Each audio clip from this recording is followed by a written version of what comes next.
మరో ఉత్తరం చూద్దామండి. అలాగే అల్లపురం నుంచి సత్యనారాయణ రాస్తున్నారు.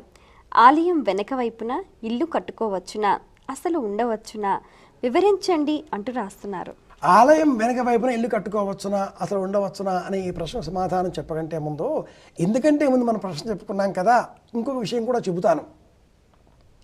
పిల్లలు ఆశ్లేష నక్షత్రంలో పుట్టారు శాంతి, రావుకాలంలో పుట్టారు శాంతి, మూలా నక్షత్రంలో పుట్టాడు మేనమామ గండం, ఇలాగా చెబుతూ ఉంటారు. వాళ్ళ వల్ల మాకేమైనా కలిసి వస్తుందా రాదా అని కూడా అడుగుతూ ఉంటారు. ఎందుకంటే దౌర్మార్గం ఇంకోటి లేదండి ఈనాటి కాలంలో. వాళ్ళు ఆయా నక్షత్రాలలో రావుకాలాలలో లేదా వర్జ్య కాలాల్లో పుట్టారు అంటే దానికి దోషం వాళ్ళది కాదు, మనది. వాళ్లకు 8వ ఏడు వచ్చేంత వరకు వారిపైన జాతకాలు ఎటువంటి ప్రభావాన్ని చూపవు. 8 ఏళ్ళు వచ్చేంత వరకు మన జాతకాలే వారిపైన ప్రభావాన్ని చూపిస్తాయి. ఇది గుర్తుపెట్టుకోవాలి. ఏవైనా శాంతి ప్రక్రియలు మనం చేస్తున్నాము అంటే అది వారి కోసం కాదు, మన కోసం. పంచగవ్యం మనం తీసుకుంటాం, మనలో మంచి బుద్ధి కలగాలి అంటూ ఆ పరమాత్ముడిని ప్రార్థన చేస్తాం. ఇది గుర్తుపెట్టుకోవాలి.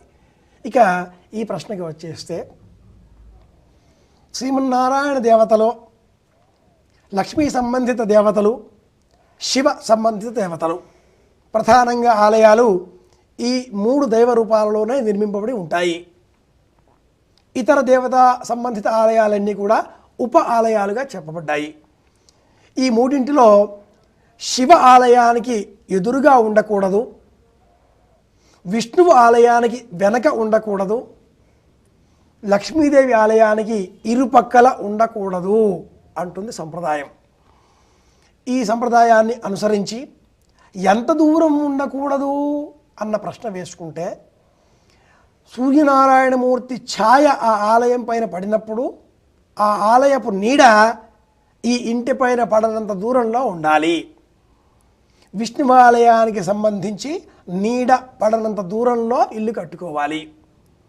శివ ఆలయానికి సంబంధించి ఆలయంలో ఉన్న దీపం కనిపించనంత దూరం మనం ఇల్లు కట్టుకోవాలి.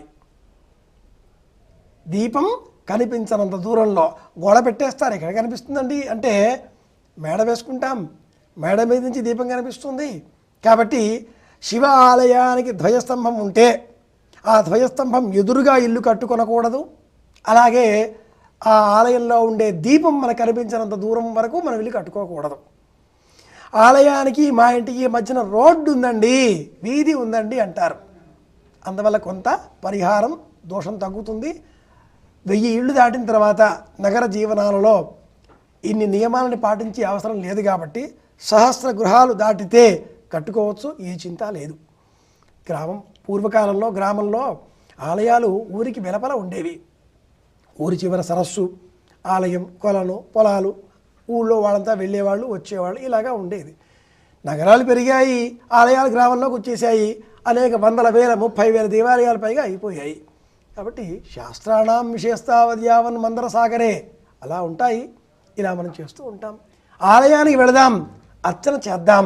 ఇల్లే ఆలయం, దేహమే దేవాలయం, జీవుడే సనాతన దైవం అనే విజ్ఞానాన్ని పెంచుకుంటే ఆలయానికి ముందా వెనక పక్కల అనే ప్రశ్నలు మానేసి, ఇంతకుముందు మీకు శాస్త్రంలో చెప్పాను, ఇప్పుడు లౌకికంలో చెప్తున్నాను. పక్కన వెనక అనే ప్రశ్న శాస్త్రాలు చాలా ఉంటాయి, అది పెట్టేద్దాం. ఆలయానికి వెళదాం, స్వామిని దర్శిద్దాం, అర్చన చేద్దాం, ఆయన ఆశీర్వాదాన్ని పొందుదాం. ఆయన అనుగ్రహిస్తే అన్ని పనులు సవ్యంగా సాగుతాయి.